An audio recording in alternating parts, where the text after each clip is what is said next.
Hi, welcome to my office, my classroom, and my home. My name is Veronica Mendoza, and this is my MIC presentation.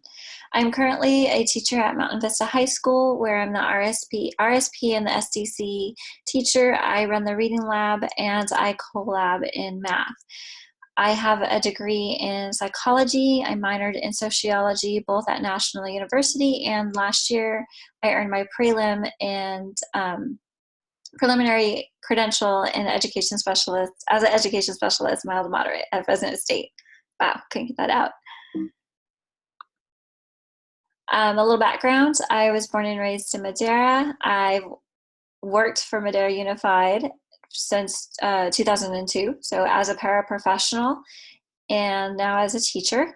I did my general education student teaching at Chavez Elementary and my special education student teaching at Mountain Vista, where during the time that I was a PIP and then a STIP. And I have taught in a reading lab for 13 years, so that counts as both as a para and as a special education teacher. I am an ECO candidate, so hopefully this is it. Year one, you're done. The standards I chose to focus on this past year is understanding and organizing subject matter for student learning, and planning instruction and designing learning experiences for all students. Things that I guess I knew coming in. I knew that Mountain Vista High School students were reading and comprehending somewhere around the second to third grade level. I knew that students needed more than a year of intensive reading intervention to get them to the reading at grade level. I knew that not all students can access curriculum in the same manner. And I knew that I could analyze data in a manner that would allow me to group students into small groups. But when it came to individual students, I don't believe I was analyzing the data in that manner that would allow me to set goals for them in an individual basis. So those are some of the things that I knew at the beginning of the year. I feel that now at the end of the year, which is March, kind of, I have a better understanding of how to support high school students with increasing comprehension of oral and written language. I feel that I also have a better understanding of conducting and analyzing assessments for IEP goals and for individual student learning, especially in like the reading lab. Here is the beginning of my individual learning plan. So goal 1 in standard 3 was understanding and organizing subject matter for student learning. So in element 3.5, that's using and adapting resources, technologies, and standard aligned adopted instructional materials to make subject matter accessible to all students. I am actually a believer in UDL, that's Universal Design for Learning. So I really am hoping that I become quite innovative when it comes to utilizing that in my classroom, that framework. My goal was to improve my ability in using effective reading instructional strategies to increase students' reading comprehension. So I had a lot of learning to do. That's basically what this goal is saying. So what was it that I wanted my students to be able to do? I wanted them to provide 3 or more details in a meaningful sequence that captures the main idea. And the way I was going to measure that was by 80% of my students earning earning two points higher on the Dibbles oral reading fluency rubric. And then I wanted my students to be able to decode and single and multiple syllable words per the Wyatt pseudo word decoding. And with that, I would gauge them at earning a standard score of 90 or above. So that's where I wanted my students. And then to read and comprehend at or above grade level. So I wanted 80% of my students to be able to read at or above grade level. Some of the things that I was hoping to utilize to reach my goal was meeting with the coaches for the district. That would be Kim Van Loon and Charlotte Xavier. Goal book training with the Special Services Department, the use of the race strategy, observation of the ELA teachers, conversations with my PLC and ELA department on site, ARC trainings, ARC leveling, which was new to me, and now researching for online resources and online platforms to support students during the closure.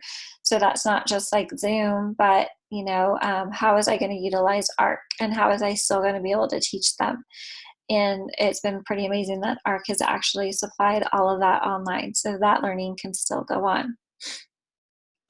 The things that I did implement for sure were the race strategy PDF. I made sure students had a lot of visuals to go back to refer back to during their learning. Decoding strategies, and that was using simple imagery. What do you picture for, A, what sound do you picture that making?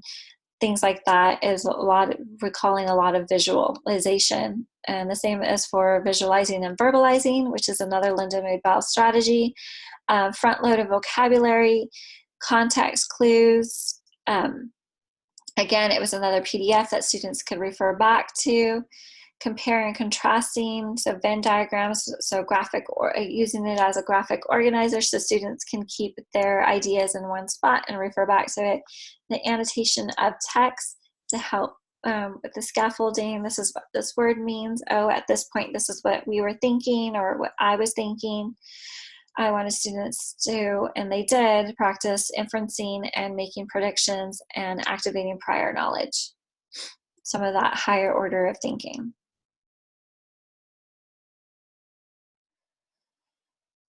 So I did do some of those things, supply students with adequate reading strategies based off of individual student needs. So using the data, and on the next couple of slides, I was able to kind of pinpoint what students need.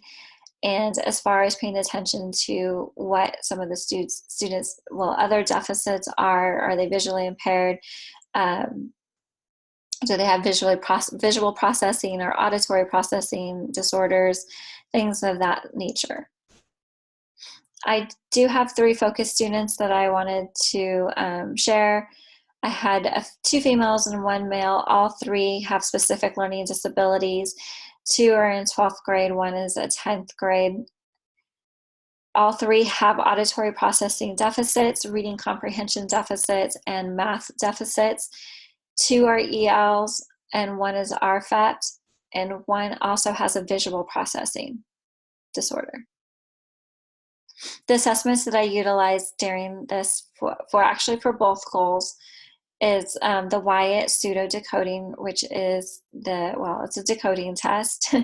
Dibbles Orff and quality of retell, which is the fluency and the ability to retell a text. Slauson, which is your sight words, and WEA math growth, which is where I pulled the Lexile levels from.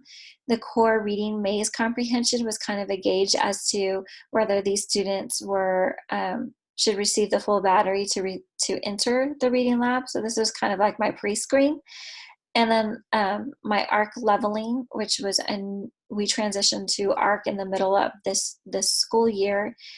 And I used this to reassess students. And I did a little comparison too, as well as what was my old data telling me and what did my ARC leveling tell me. So here's the assessments. These are just some of the examples of the assessments that I used.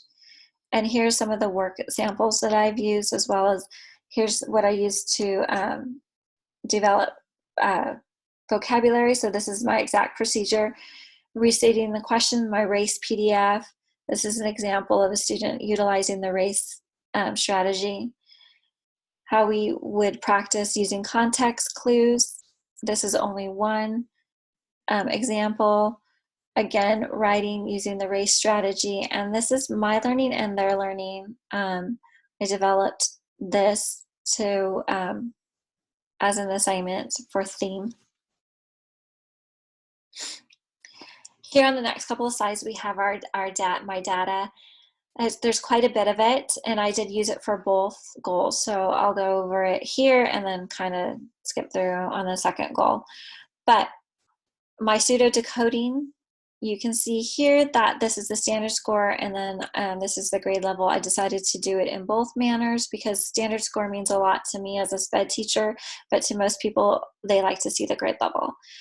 But as far as my goal, it was to have each student reading, earning a standard score of 90 or above. And from my data, you can see that 86%, which is more than the 80% that I wanted, did receive a standard score of 90 or above. So this means they are in the average range.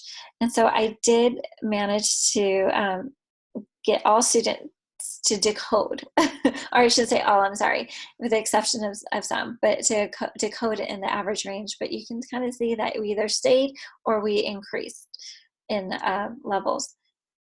And then down at the bottom, we have the fluency and the quality of retell. Here, I wanted each student to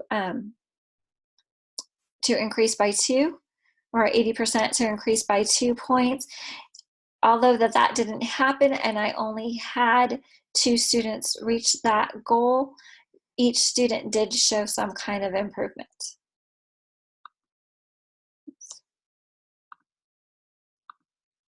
Well, technology is not my friend today. Okay, and then here I have the core reading maze comprehension. You can see that it's kind of all over the place. And again, this was a tool that I used to kind of gauge whether a student needed to be assessed for reading lab. If they scored in this intensive area, it was for sure that they were most likely going to fit in reading lab. If they fit in the benchmark, this is where I pulled in all the other data and really analyzed to see if they would be a candidate for reading lab. And here we have our ARC levels. Now I have to explain this right here. I have a pre, I do not have the post. And you can see these are the levels anywhere from 2 to 2nd grade to 4th grade level. I don't have a post well, it was going to kind of happen around the closure time.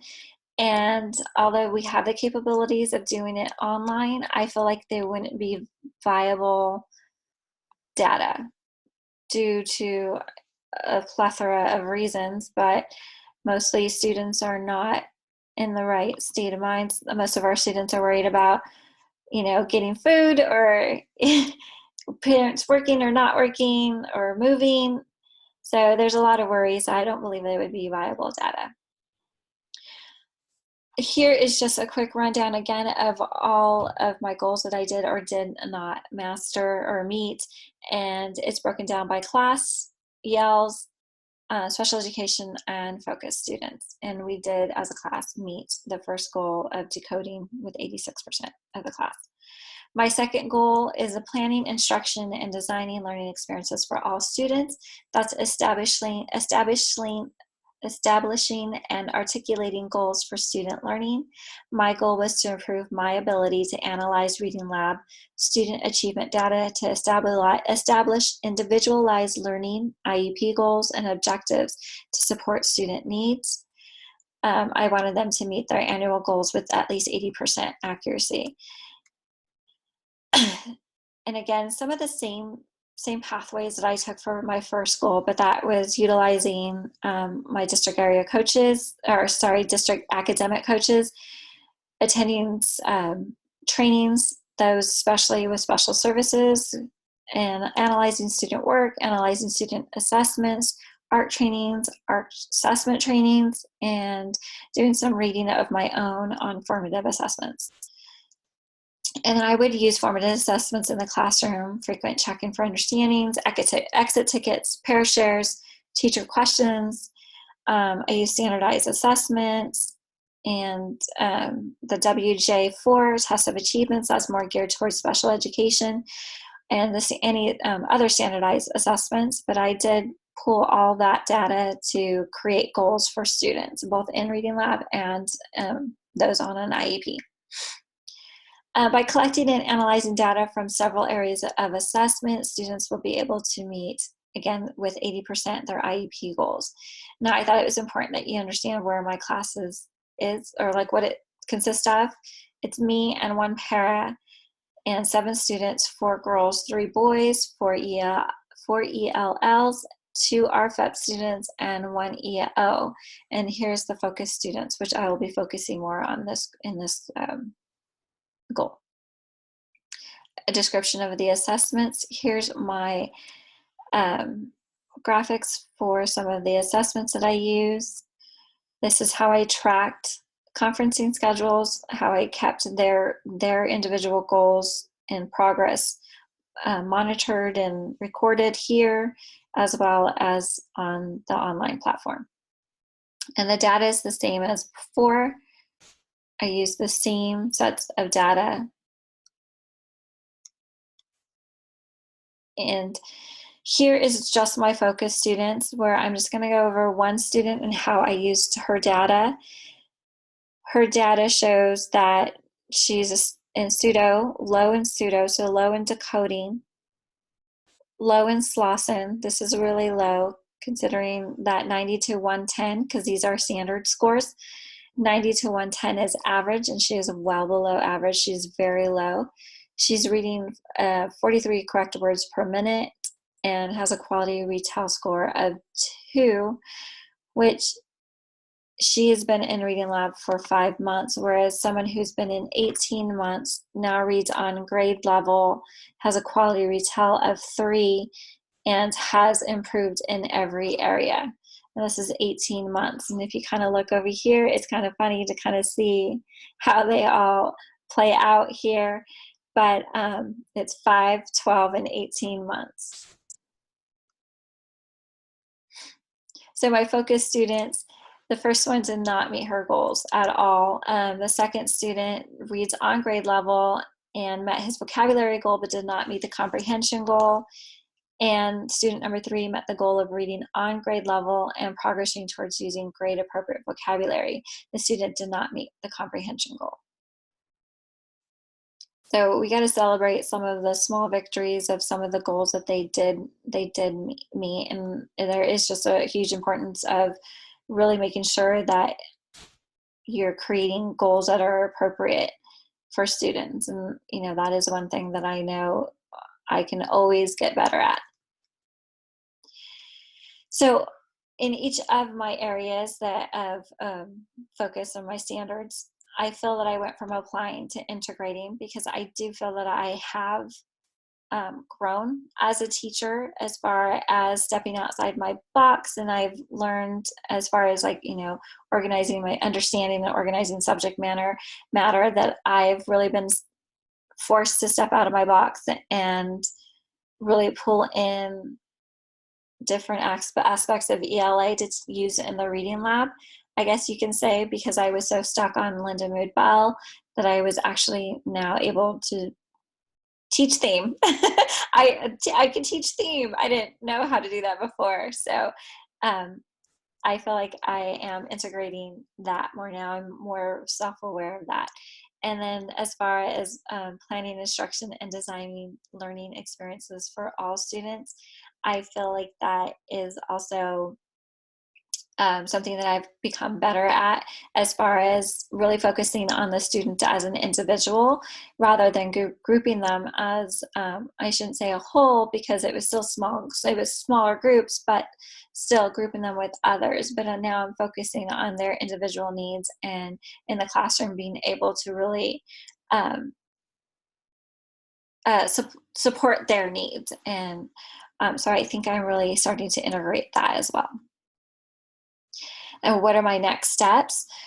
So to continue on, I am going to complete my master's. I have a year left for classes. My thesis is halfway through, or halfway complete, so I need to finish that, and I will.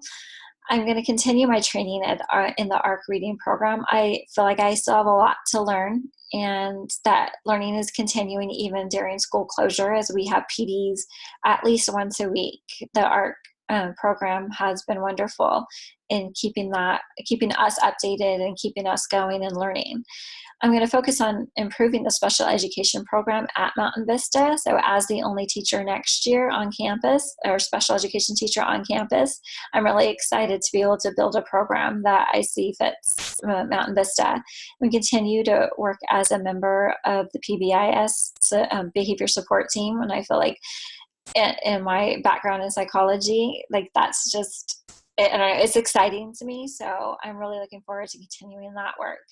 And I'm hoping that I will get to attend, or however this learning is going to look like now, but attend the PLC conference and RTI conferences that were canceled or changed due to COVID-19 pandemic. So I just really want to be able to, I don't know, I was really excited about them. So I'm really bummed that weren't happening. And then I just want to continue building relationships with my parents and students, because I feel like that's really important to do, especially as a special education teacher, and where you have to constantly sit down with parents and explain their children's learning with them. And I think it's just a huge aspect of teaching. And last but not least, I can't wait to start my 4th year at Madera, in Madera Unified at Mountain Vista, and work towards becoming that innovative teacher. So this is where I'm headed. And my slide is now done. So thank you very much.